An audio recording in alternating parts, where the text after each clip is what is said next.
Sore hari kita akan berbicara tentang pergerakan yang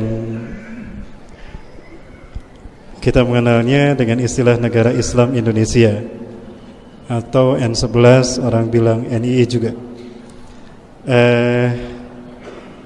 Masih ingat ketika saya baru lulus SMA, saya lama memang sejak SMP kelas 3. Dulu saya mengantar kakak saya kajian di sebuah ormas Islam terbesar, salah satu ormas Islam besar di Jawa Barat khususnya dan umumnya di Indonesia.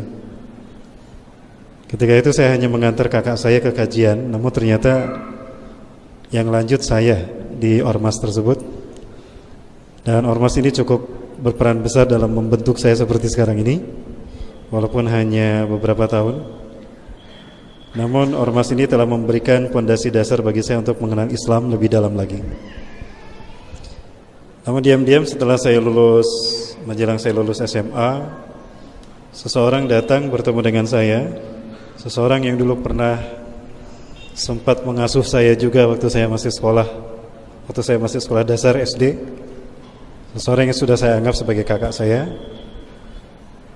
Dia mengenalkan saya kepada sebuah konsep yang sedikit juga membuat cara pandang saya tentang Islam terbuka lebar. Dia mengenalkan saya kepada sebuah harokah yang sejak awal pun saya tidak tahu namanya apa.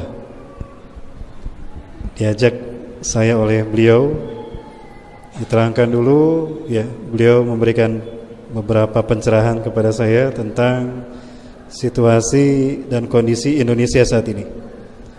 Betapa bahwa bangsa ini tidak mengamalkan syariat Islam secara kafah, bahwa bangsa ini tidak berasaskan Quran dan Sunnah, maka tidak layak disebut negara Islam. Negara ini tidak berhukum kepada Allah dan Rasulnya. Bahkan beliau mengenalkan saya kepada istilah untuk menyebut penguasa di negara ini, kalau negara ini adalah dipimpin oleh Togut. Apa itu Togut, Kang? Oh, Togut itu adalah segala sesuatu yang menyimpang dari Quran dan Sunnah, yang menjadi penentang Allah dan Rasulnya. Itulah Togut. Oh, begitu. Karena cara bicara yang luar biasa, retorikanya yang sangat luar biasa menghujam dalam hati saya tertarik untuk bergabung. Diam-diam saya dibawa ke kajiannya di sebuah tempat di kota Bandung. Ya.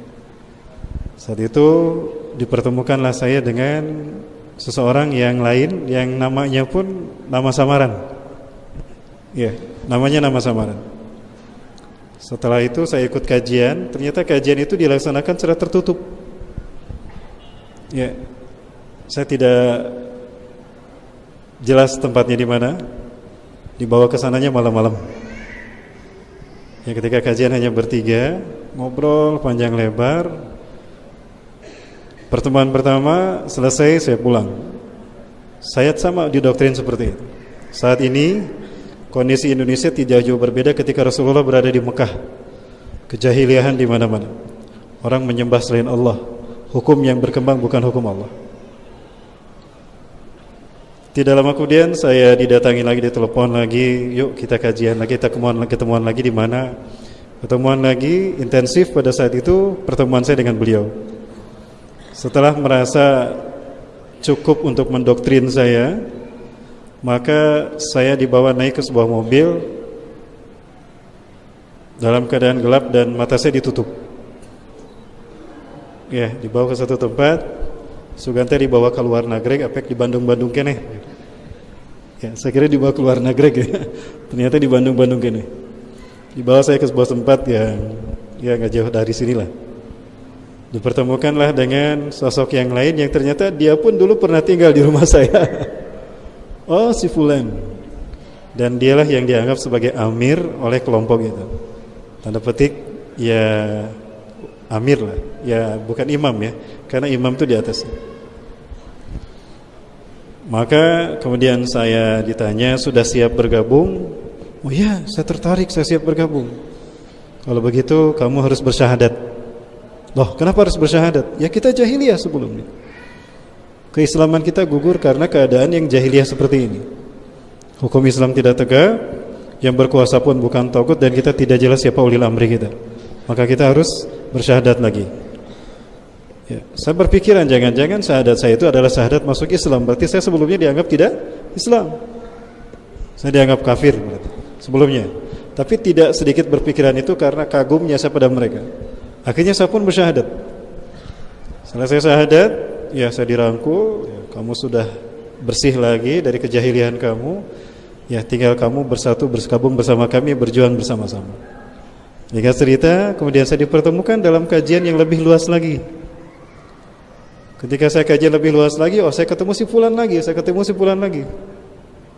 Lalu si fulan di mana yang kita kenal dulu? Tenang, suatu saat kamu akan ketemu. Tidak pernah dalam kajian itu saya melihat mereka membahas hadis. Ketika ada ayat Al-Quran, ayat Qurannya pun sudah jelas ayat mana dulu yang harus dibaca. Pokoknya ayat-ayat yang turun ketika kita jahiliyah dulu. Dan dianggap saat itu Islam belum tegak, Islam belum sempurna. Nah, periode ini dikenal dengan periode Makkiyah kata mereka. Ya, sehingga dari golongan yang satu ini, dari kelompok ini ada yang ekstrim. Mereka tidak sholat 5 waktu, cuma sholat Jumat aja. Karena belum turun pada saat itu kewajiban sholat 5 waktu, cuma sholat Jumat aja. Subhanallah. Di situ saya mulai galau tuh. Oh gitu ya. Jadi can wajib sholat ini, can wajib sholat. Jadi tersolat kita naon. Ya. Karena mereka kenal saya lebih dalam dan percaya dengan kondisi saya, maka kata mereka mungkin ini pedenya saya dipertemukan dengan orang yang lebih penting lagi, dan derajat saya naik tingkat lah, tanda petik, dalam waktu singkat. Belum genap 1 bulan saya di sana, saya sudah diberikan dokumen tarbiyahnya, dokumen kajiannya. Saya kaji, awalnya bagus, luar biasa. Ujung-ujungnya di sana ada skema perbandingan antara konsep yang selama ini saya pelajari dengan NKRI. Oh, baru tahu di situ saya. Kalau ternyata gerakan itu adalah gerakan NII, Negara Islam Indonesia. Ya. Ya. Dan saya pun tidak tahu kalau kelompok ini adalah kelompok yang termasuk ke dalam komandemen wilayah ke-7, KW7 saat itu. Ya. Lama saya dengan mereka, dipertemukan dengan orang yang solid luar biasa. Hati-hatinya mereka dalam hal makanan. Kami tidak sembarang membeli ayam. Kami membeli daging, memakan daging dari mereka yang sudah satu jamaah dengan kami pada saat itu. Dan haram memakan daging ayam atau daging sapi sembelihan mereka yang bukan dari jamaah ini. Dalam satu pertemuan, kemudian saya buka lagi lebih dalam lagi, ternyata di dalamnya ada perbandingan yang lebih jelas lagi. Bahkan ada pernyataan di luar jamaah ini kafir. Bahkan ulama-ulama yang tidak bergabung dengan kelompok ini itu kafir ahli kitab. Kafir ahli kitab. Ya. Mulai gelisah saya di situ. Karena orang tua kita pun kalau tidak bergabung dengan kelompok itu dikatakan kafir juga. Walaupun orang tua kita, diterangkanlah doktrin tentang Nabi Ibrahim dengan ayahnya Azar. Begitulah keadaan kita hari ini, kata mereka.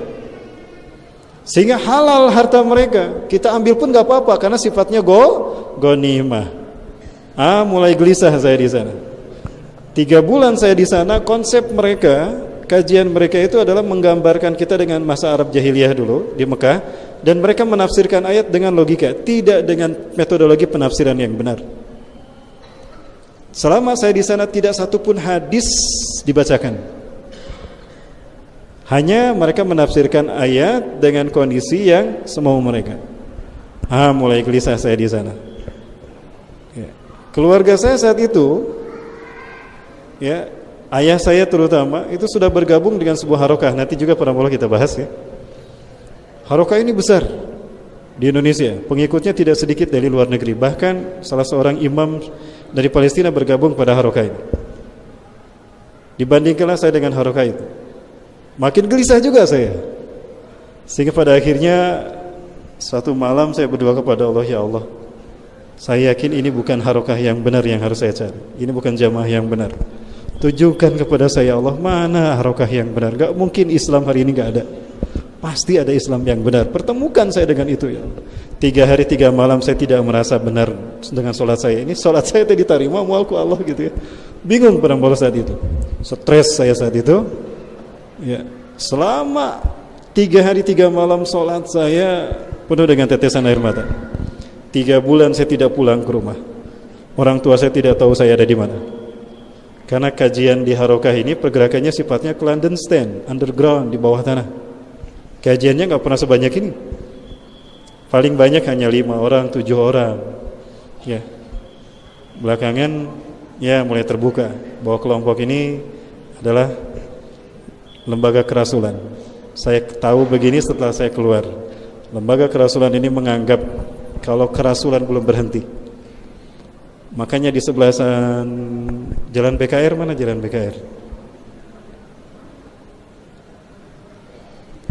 Jalan BKR, oh di sana ya. Rel kereta api di sana ya. Tidak jauh dari situ ada bagian dari kelompok ini tapi beda komandemen wilayah, itu yang mengaku nabi. Karena mesti ada nabi lagi, karena Islam mesti harus didakwahkan lagi. Subhanallah wa firhamakumullah, makin berkecamuk situasi dan keyakinan saya pada saat itu tepara rogoh entah berantah. Ya, doa saya yang terakhir sampai minta pada Allah agar Allah menunjukkan pada saya mana harokah yang benar. Saya dikasih sakit waktu itu, sakit yang cukup parah. Pada saat itu saya sudah mengalami beberapa pelatihan luar biasa. Murabi saya itu bilang saat itu, kita sembunyi-sembunyi memang. Nah ini kantor ini ada si fulan, di kantor ini ada si fulan. Setiap perjalanan saya berjalan, kantor ini ada si fulan, kantor ini ada si fulan. Suatu saat kantor ini akan kita kuasai, begitu genderang perang, genderang jihad dikomandangkan oleh imam kita. Saya tanya siapa imamnya, suatu saat kamu tahu. Wah, kenapa disembunyikan? Ya pokoknya belum saatnya kamu tahu. Atau berarti selama ini saya sholat seperti di imaman sama kaset. Ya begitulah saatnya. Kenapa tidak diberitahukan? Kalau nanti Intel tahu, kalau Togut tahu, nanti imam kita dibunuh, gimana? Ya intinya begitulah ya wafilah. Nah pada akhirnya Allah menjawab doa saya diberi sakit keras. Pulanglah saya ke rumah, minta izin. Kaget orang tua saya, kamanawai ari didinya, ini beja-bejana. Doktrin mereka masih ada di kepala saya. Ya, debatlah saya dengan kakak saya, dengan ayah saya, sampai debat terakhir dengan sang ayah, saya tidak tidur semalaman. Doktrin ayah saya makin membuat saya bingung lagi. Ayah saya bilang, ngobrol jeung didinya mangan emosi jeung emosi, wetah baca buku nak. Saya baca buku tadi dan alhamdulillah terbukalah saat itu dan saya meninggalkan kelompok itu. Genap 3 bulan saya hanya aktif di KW7 tadi. Yang konon harokahnya bernama Lembaga Kerasulan Komandemen Wilayah 7. Nggak jauh